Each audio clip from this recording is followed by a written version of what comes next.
Hello, Calm Parents. Welcome back to another episode of Parenting Teens with Dr. Cam. I'm your host, Dr. Cam.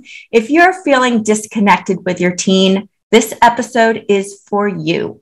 I'm talking with Melanie Prather Studer, the author of College Bound, the ultimate list of conversations to help your teen through high school, and the author of the blog Parenting High Schoolers, where she shares real-world ideas and solutions for raising teens in today's world. Today, Melanie is going to share with us how to create a stronger connection with our teens, even when it feels like they're pulling away. Welcome, Mel. How are you today? I'm good. How are you? I'm good. I'm so glad to have you here. And I know we've talked before and we're kind of in sync in so many things, and I love to hear your perspective. So start a little bit about how you started getting passionate about raising teens and helping parents with teens and starting your blog. Okay. Well, so my oldest is 24. So when he was about 14, we started seeing this disconnect. You know, he was wanting his independence and we had always been so close. And we got frustrated. So I started asking friends with older kids and reading. I'm a big researcher, just like what can I do? Mm-hmm. And one thing that I wish I had it with me. One thing that we went back to, we had done little family meetings throughout starting sometime when they were in, elementary, about just different things that were coming up, their schedules, etc. And if we wanted to touch base about something, and we sort of drifted away from that because we're like, oh, he's a teenager. He's got it. We've got it. Ha, that was so wrong. So we went back to what had worked. And at each grading period for us in this town is about every 6 weeks. That was sort of our set time to meet with the kids about their grades, good or bad, or, whatever. And we started being a lot more intentional. Like we would let him know, okay, this is coming up. Here's something we would like to cover. Do you have any ideas? And so it became sort of a set expectation. And we got pushback at first. Obviously, he was like, I'm not meeting, typical teen. But it became something that I think we all started to look forward to. Maybe not every time. And there were certainly not so there were times that it did not go well, but we just sort of learned to shelve it.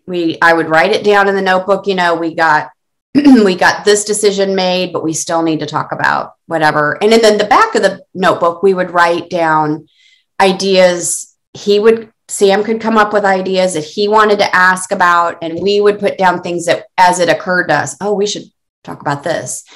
And that, I don't know, that sort of was the beginning, the roots of people kept asking me like, well, what are you doing? Not that Sam was perfect, because he was not, but a friend and I started talking, and we decided we would start a blog because she had teenage girls, I had teenage boys, and we started in winter of 2016, and we officially started really the summer of 2017. And then she had some family things, and so we parted ways very friendly in summer of 2019, which is the same time that my book came out, which was just me, College Bound, and it was sort of those ideas about having those conversations with your kids. And then, it took me about a year to decide, okay, without Anne, is this really something I want to continue? And I just realized, yes, I still had teenagers in my house. I now have just one teen, but the other two are 21 and 24. But, it's so cliche, but it does take a village, and we're not perfect parents, and our boys are far from perfect, but I feel like we're ahead in some ways than others. And I always looked to my friends that had older kids. So, if I could help anybody along the way with things we've learned the hard way or learned later, I still feel like even if we didn't try it, if I heard about something that was working, I'm like, I write a blog post about it. And I'm like, you should try this. And so that's sort of the evolution of how I got to now. Which is perfect, because it's like, I'm dealing with this. I'm learning. Let me share with you what I've learned. And I think that's what parents really want, is if you're doing this, and this is practical, because there's a lot of great ideas out there, but implementing them and knowing if they really work, I think, is the biggest struggle. Yeah. So I know we were even talking beforehand, but a lot of parents, when their kids become teens, and you even mentioned this too, you start feeling really disconnected from your kids. Yeah. So tell us a little bit about what's happening. Why are we starting to feel that disconnect? Well, I think it's a combination of a couple things. Number one, teenagers are ready to be independent of us, and their idea of independence is like completely breaking, and we know better. We know, okay, I see you need room, you need privacy, but I also feel like a lot of times we're scared to give them limits on how that's going to look. And actually did like a YouTube video about this, that teens do need their solitude, and that is part of their growth process. They need time to dream and be mad, or, whatever their thoughts and emotions are. But I also feel like, after an hour, that door needs to be open, close the door for an hour. But I also really feel strongly, no phone during that hour. Because if you're wanting your alone time, alone means alone. And if you've got your phone, you're truly not alone. So that's number one. Like they do crave it and they need it. And I do think they deserve it. I know my parents let me have probably way too much time alone, but of course there weren't cell phone devices back in dark ages.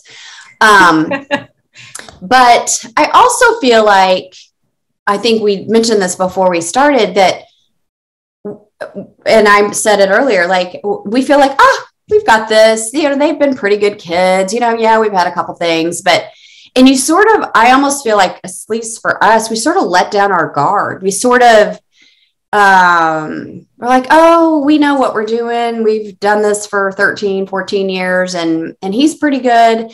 But then you realize, and that's when we felt that gap was, I feel like we forget to be intentional. We forget that they still need us, probably more, maybe as much as when they were babies and they couldn't change their diaper for themselves. I think you go back to that, even though they don't, we talked about this too, that they don't show us their love and gratitude like they did when they were babies and toddlers, and smile at us and hug us and, mommy, I love you so much. Like that goes away. Mm-hmm. And I think that's what makes it frustrating, to say the least.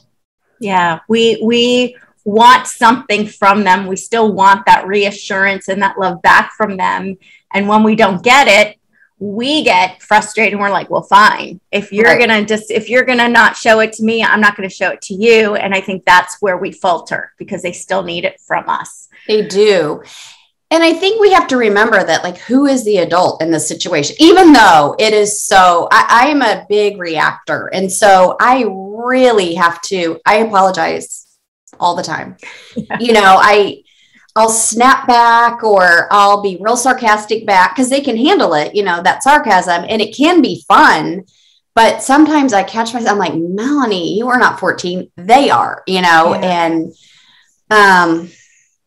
I think we just need to remember that they are showing us gratefulness. We just have to really catch that moment, it's not going to be what we love and crave ourselves. We'll get that back someday, but just like maybe a non-hateful look or, just a quiet moment where they just come sit by you on the couch. They might not even be touching you, but there's no strife. There's no, because that's going to happen probably in the next 5 minutes, but take those moments and just suck them in, because it might be a while before you have another one. Yeah. And I think even sometimes that when they're dumping all this emotion on us, which feels like an attack or feels like a lot, but in truth, they're trusting you enough to share that with you, and they feel safe enough. So even in those moments where you're feeling like they're disconnecting, they're actually showing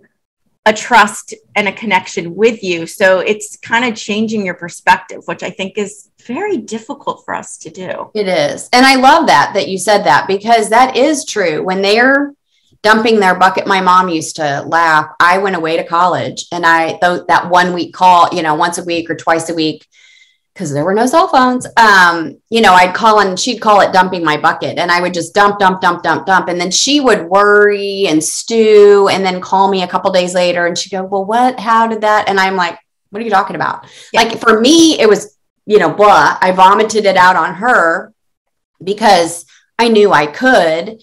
And then of course so we need to remember too, that as they're dumping their bucket, just let it, unless it's something that you feel like is a flag, just let it drip off the back of you. And that, like you said, that's a true sign of trust. It is.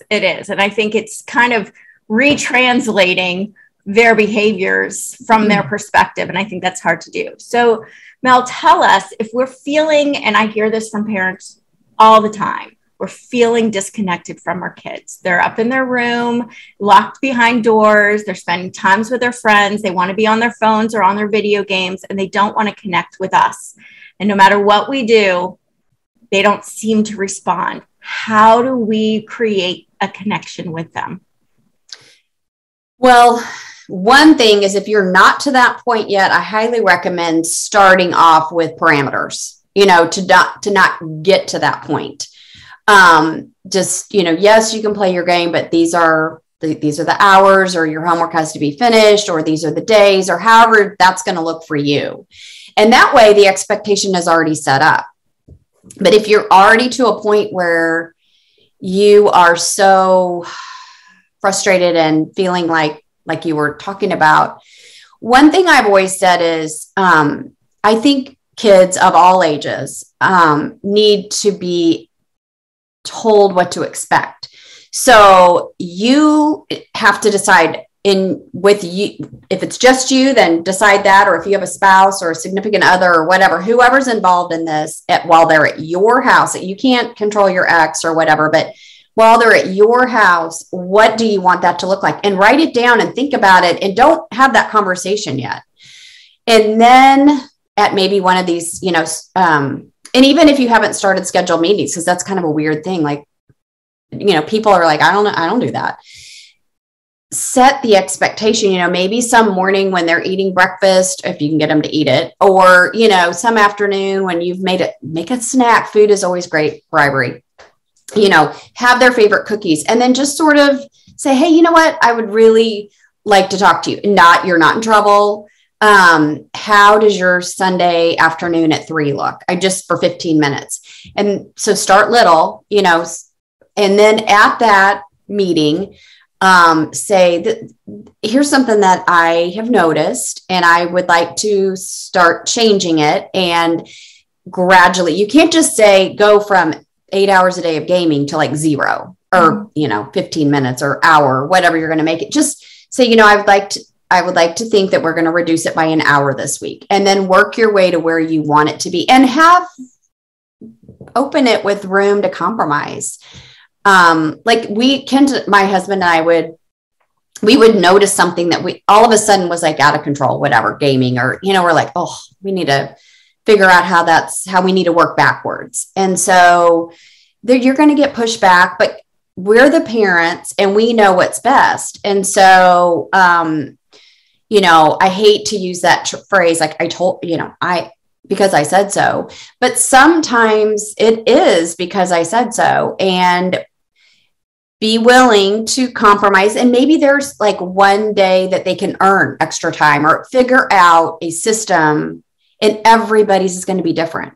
You might be okay with your kid playing 3 hours a day, but someone else might say, oh, I think an hour is enough. So figure out in your head and then work towards that goal. And I think the teens really appreciate having input, having it not be like massive, just cutting it in, because we've tried it both ways, believe me, and got massive pushback and hate. And so you just sort of, it's like a constant negotiation, and try to pay attention to what's working and what's not. And just sort of, you got to work work it out a little bit at a time. Yeah. And I think, part of this too is creating these boundaries that are healthy for them, but also giving them the insight so they know how to create healthy boundaries for themselves too. I think a lot of this is they want their independence. So giving them that framework where they can start going, this is why, and this is what I need to do.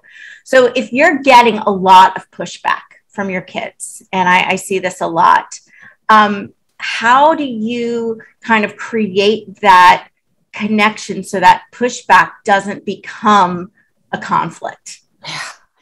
It's, every child is different and every situation is different. So what works for one kid one time, it's not necessarily going to work for your other one. And the same thing might not work the next time. It's like, it's like cats. You're just like, yeah. The times that we've gotten the worst pushback is when we have been the most harsh or, non-giving. I don't know how to say it, but you have to be consistent and you have to frame it in a way. Like when my kids were little, I read an article once that said, use your doctor to tell your kid why you want them to do something. So I could always say, well, Dr. Beal says that blah, blah, blah. And so, try to find a meeting ground where there is someone they trust and respect that's not you, that you can maybe refer to. Well, I read that, or I heard that, and I encourage you to look it up, so don't make crap up like you can't make. I was just going to say, do not use this method as a manipulation and make something up. Right. No, they're going to find that out and it's going to completely 100%. Now, when they're little, you can say, Dr. whatever. Right. But now they're so smart. So have statistics, like on sleep, that is a huge thing in our house. And I am a firm believer in a good night's sleep. I wrote a blog post about it. Our kids need at least 9 hours of sleep. And so I encourage you to have them do research. So one thing I had one of my boys just was like, I'm not tired, blah. So we kept a chart and I said, so let's just see how you feel. Let's keep track of the amount of sleep you do. And after about a month of pretty much, we didn't keep track every night, but we looked back and he had to chart like how he felt when he woke up. We were very scientific, it was all on a piece of notebook. It. Yeah. It was all on a piece of notebook paper. And so how did you feel midday, like during your most boring class? And then, how did you feel that night when you were trying to get your homework done? And so all he had to do was like, good, bad, dead, tired, whatever. And so we kind of looked back and he realized that maybe those nights that I got a little bit more sleep, I was feeling better. And so that sort of worked with him. He did not ever sleep as much as I wanted him to, but he did stop pushing back as much, or like I was also really careful about when I asked for him to go to bed. Like if I knew something was coming up, I would just sort of say, hey, remember you've got that test on Saturday, the SAT or, whatever it was. And, maybe this week it would be good to increase your sleep or whatever. So, it's really hard to say because different things work with different kids. Yeah. And that pushback is awful. You just have to get creative. And I would say, do your research, like Google it. That's my best friend is Google. Yeah. What do I do if, or my kid is doing this? Like, how can I, and there are quacks out there, but there are people that are trained, a doctor, or moms that have been through it, that are trying to help. And, I'm a big proponent of reading books. They just actually need boundaries. They don't know it. And they're not going to tell you, oh, I love that. I love that you're telling me to go to bed. They're never going to say that. But I do think if you establish a lot of this in the first place, it makes it easier as you go on. But then you can get we established a ton of stuff and we still struggled with some of the things. Yeah. Well, and I think there's two key things there too. It's like establishing ahead of time so they know what it is rather than after the fact. Like, oh, you broke that rule that never really existed. And suddenly I decided that I don't like that. So now it's a rule. So it's like beforehand, right? And then it's also, making sure that you're not doing so many rules. Because I've talked to parents and they're like, well, here's my list of rules. And it's like 3 pages long. And I'm going, how do you even police that? How do they? So it's like, what is really key? So like you were saying with sleep. Okay, let's focus on sleep. Let's just focus on sleep instead of sleep and this and this and this and this. And then kids are spinning going, I can't do anything right. So I don't even care. Yeah. So I love your approach, as scientific as it was. I'm putting up little air quotes. But I do, because what's so cool about that is you're not just saying, do this because I said so, which teens are going to push back on that. And I often 100%. Say to parents, if you don't have a good reason other than because I said so, let's think about why you're doing it. But I think if you are saying, all right, you don't need to take my word for it. This is what I believe. This is what you believe. Let's figure it out together and we'll come to our conclusion together. And if you are, sleep is going to help. So ultimately that's going to be the evidence, right? I think that's really great because now they are also learning, hey, let's go investigate. Let's not just take people's word for it, which we don't want them to do in the real world, right? We want them to investigate. And here's how I investigate. So I really love that. So let's just do one more thing. Like, what is one more tip you have on how we can reconnect with our teen if we're feeling this, we're not connecting. Everything is just an argument or butting heads. Okay. So I want to go back to what you just said and tag on to that is you're limiting the rules. So we had 2 rules and they were, essentially do what we say, obey, and obey gets a bad rap. But like, if I ask you to do the trash, I don't mean you have to do it this second, but could you do it this morning? Whatever that looks like, or, tonight before the trash men come in the morning.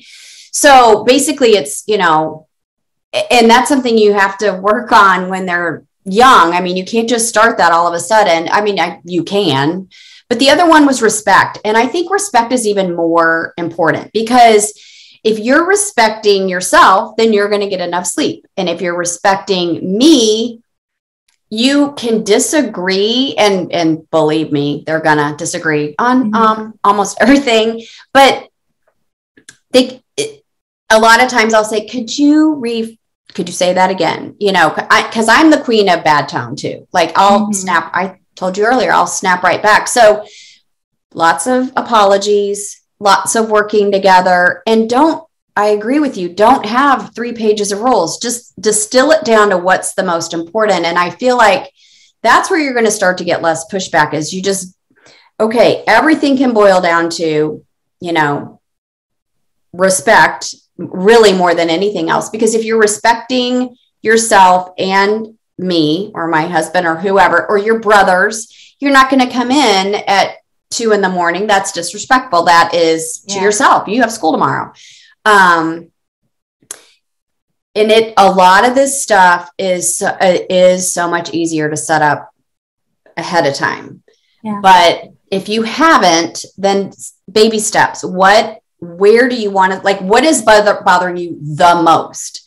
And then figure out a way that you can back it into the tiniest little increment of change. Yeah. And then be open to compromise and then work through it together. Because I really feel like teenagers want to be respected.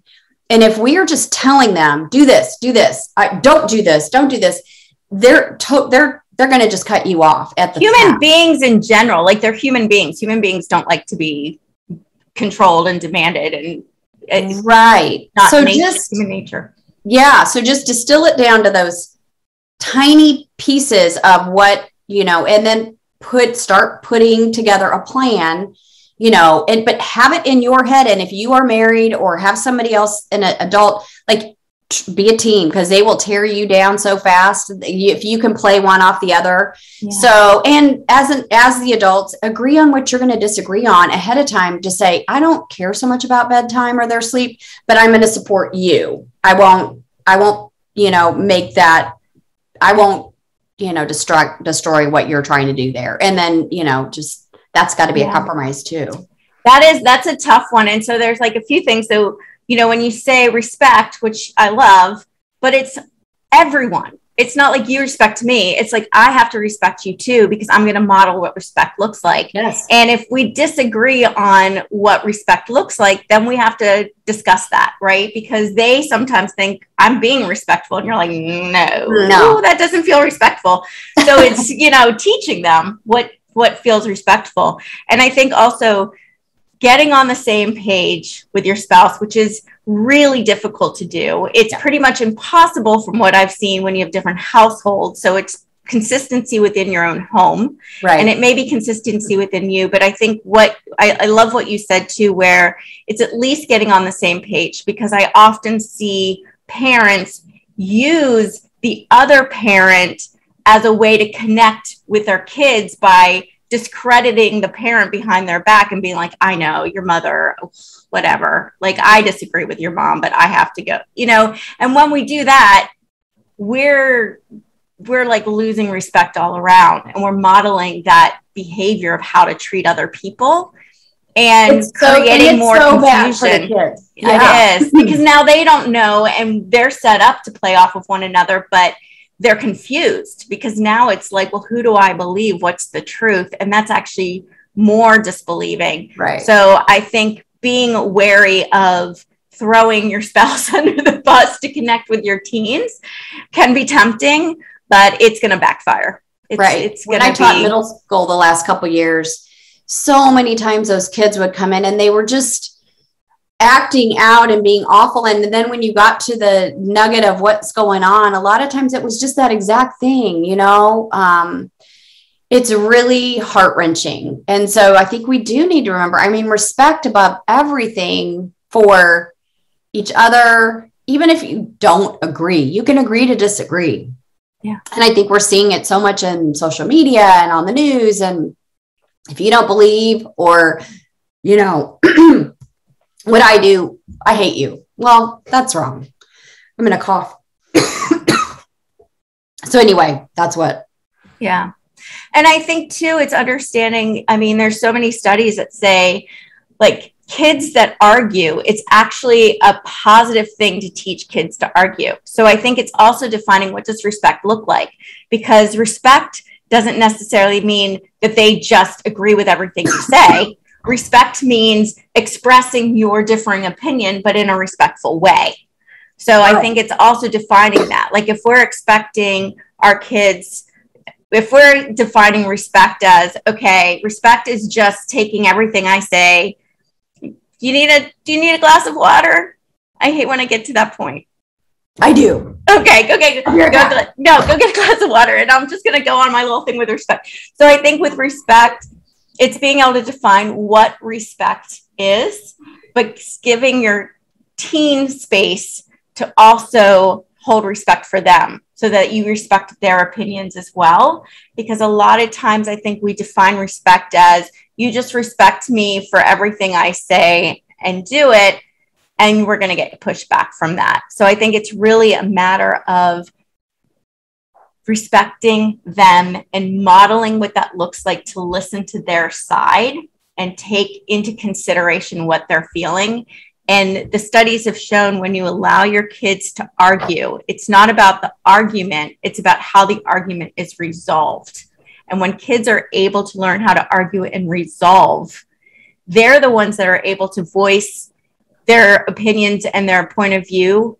They're more likely to resist peer pressure. They're more likely to stand up for what they believe in. And so it actually creates a strength. So it's really just talking about defining what respect means, and still allowing room for differing opinions, even from your kids, not as a form of disrespect, but as a form of giving space, and just how you communicate it. It's important. Absolutely. Sorry about my little. No, that's all right. I just kind of went on a roll. I was like, okay, I'm just good. So, all right. So Mel, tell a little bit about your blog and your book and how people can find you. Okay. My blog is parentinghighschoolers.com. And I am on Pinterest, Instagram, Facebook, all the places. I have a YouTube channel. They're all parenting high schoolers. I have my book that you can get to through my blog, but it's on Amazon. Yeah, I'd love to have you join me. I'm just now writing a blog post about all the different categories that I've written things about, so that if you're looking just like, oh, what's important to know in September? Like I don't know it all. And I've only been doing this for 5 years, but over time, I've accumulated a lot of information. I've had a lot of really good guest posts, and I just hope that I can help somebody. I mean, if I can help one mom or dad, I would love to think that I could. I love that. So before you go, any parting words of encouragement or wisdom for parents with teens? Don't give up. Don't give up. Just figure out what works and just keep doing that. Yeah. Thank you, Mel. Yeah. Thank you. Did you just say make cookies? Uh-huh. Wait, that's go ahead. My huge thing. We make cookies all the time. I love that. Yeah. Kids love making cookies. Thank you, Mel. I'm so grateful you could join us today. Thank you. It's fun. And thank you, parents, for taking time out of your busy day to spend with us. If you want to learn more about how to help your teens thrive, you can grab my top 10 secrets for raising teens at askdrcam.com/parenting tips. Finally, if you enjoyed this episode and all the helpful strategies Mel shared with us, please take a quick moment to rate and review. This helps other parents like you find this show. I encourage you to share it with a friend as well. Until next time, have a peaceful, positive, calm day.